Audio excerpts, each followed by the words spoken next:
track, there was another drama developing, and it affected those McLaren runners who were also Michelin customers. The number 9 car had experienced it first, but now it was affecting the number 2 Gulf McLaren as well, with sudden and dramatic results.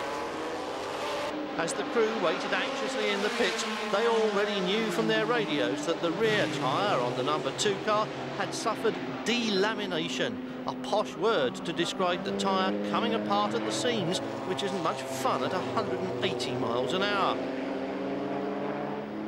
Luckily, the process in this case was gradual enough and the car was able to creep back to the pits. But since the cause of it was deemed to be a faulty batch of tyres, it meant that the Gulf car was obliged to stop for fresh rubber after every 15 laps, a disadvantage which did not affect the Goodyear users Nielsen and Boucher and Wallace and Brouillard.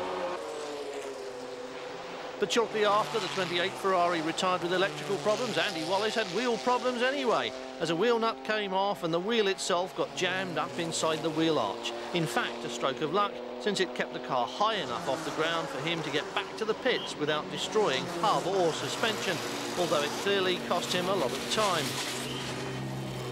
But that was far from being the end of the upsets at this second round of the series, and any hope of a home win that Ferrari had been cherishing was suddenly wiped out.